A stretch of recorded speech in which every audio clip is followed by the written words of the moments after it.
आसिका मंडल डाकघर अधीन अनेक ब्लॉक ग्रामीण डाक कर्मचारी माने 9 दफा दाबी पूरण न होगा पर्यंत धारणा चालू रहिबो बोली चेतावनी दैछन्ती। सरकार सेमानक दाबी पूरण न कले अनिर्दिष्ट काल पर्यंत मुख्य डाकघर आगरे धारणा देवार कार्यक्रम रहिछि। सेमानकु सिविल सर्विस मान्यता कार्य 8 घंटा पर्यंत काम करिबा कार्य करिवार 12, 24, 36 वर्ष रे पदोन्नति, अवसरकालीन कर्मचारी को पेंशन प्रदान, 80 दिन कार्य दिवस छुट्टी, एनकेजमेंट टार्गेट नाम अधिक समय काम रे खटाइबा बंद समान काम को समान दरमा और सप्तम वेतन और पेंशन व्यवस्था प्रति ध्यान देवा पर आंदोलन करिसेंती। आसिका समेत भेटनेई नुआगा गुंठपड़ा समेत 50 रु ऊर्ध्व स्थान में शांतिपूर्ण भाव यह धारणा बसिथिले। डाकघर पिलामानक निमंते आसीथिबा दरकारी चिठी, वैल्यूएशन को आसीथिबा परीक्षा प्रश्नपत्र, एटीएम कार्ड, आधार कार्ड नियुक्ति पत्र एवं पार्सल गुड़िक पड़ी रहिथिबा देखिबाको मिलिछि।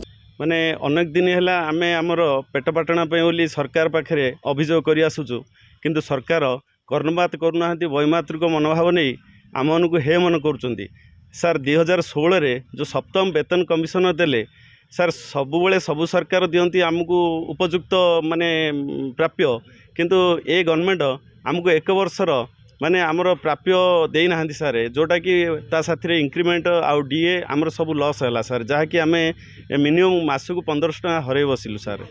आउ तापर सारे आमर ये जो सब लोड पकाउछन्ती जे आज आरपीएल सब दुनिया झिंझट सब काम दौरान सार आमको मात्र 3 घंटा समय देइछन्ती काम करिया को, 4 घंटा समय देइछन्ती सार आमको 8 घंटा रु 10 घंटा मानसिक प्रेसर दे आमको काम खटौछन्ती। जदि काम न करूँ आम ऊपर ऑफिसर आमको धमक दौरान तुम दरमा बंद कर दो, तुम सब किसी काटी दो। Nuagaon sub post master in-charge Kumar Gaur नहीं जेडीएस मानकर ऊपर यूनियन स्ट्राइक से माने इंडेफिनाइट स्ट्राइक करने बसती, कारण से माने दीर्घ 65 वर्ष सर्विस करछन्ती, किंतु से कौन सी रिटायर टाइम रे गोटे 1,00,000 2 लक्ष देकि एमती दे दौरान अधिक ग्राचुइट देले से 65 वर्ष रिटायर्ड होती ना, जहाँ से किसी फायदा पाई ता सहित आमर माने जो कार्य आजिकल जो प्रकार सब बिजनेस होची से माने अधिक समय काम करछन्ती, से 8 घंटा समय ड्यूटी दे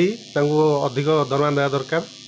हाँ डिपार्टमेंट तो यथेष्ट असुविधा, कहीं आमर सब जी पोस्टाल बिजनेस होची सब ब्रांच ऑफिस थ्रू ही अधिक बिजनेस होची, आ से स्ट्राइक करिया फल आमर बिजनेस हम्पर आउ प्रथम जिनस जार माने से जो आमर अकाउंटेबल आर्टिकल गुड़ाक सब डिस्पैच होनी, सब बेग आसिक आमर एसओरे रही जाउची हो कि एटीएम कार्ड हो विभिन्न प्रकार लेटर आसे। आमर दाबी हो कि आम जेहेतु आमर अधिक चिठी आसूची, मुझे एबीपीएम हिसाब से कहूँ पाखापाखि आमर एवरेज 20-25 चिठी आसूची पर डे। आमको 4 घंटा ड्यूटी, किंतु आमको अधिक समय लगू चिठी बांटे को। आमको आम कहूँ आमको जमी अधिक समय ड्यूटी 8 घंटा ड्यूटी करूँ, जेहेतु आम जो चिठी न बांटा फल लोक मान पहुँची पारूनी। जदि आमर डिपार्टमेंट जल्दी यार निष्पत्ति नब ताहले आम जल्दी लोकों पाखे सेवार आम चिठी गुड़े बंटन कर लोक कार्य नियोजित हो पार, लोके सुविधा पाइपर। से आम सरकार अपील करुचु आमर दाबी अति शीघ्र पूरण कर। हाँ सब प्रकार चिठी आउची, जो भोटर परिचय हो कि आधार कार्ड हो, सब ऑफिशियल चिठी हो, जेकोसी ऑफिस चिठी आम पोस्टल विभाग द्वारा ही जाऊँगी। आम स्ट्राइक करने फल समस्त प्रभाव पड़ो, से आम चाहूँ डिपार्टमेंट जल्दी आम कथा विचार करूँ। आसिका हरिहर पाढ़ी रिपोर्ट कामयाब टीवी।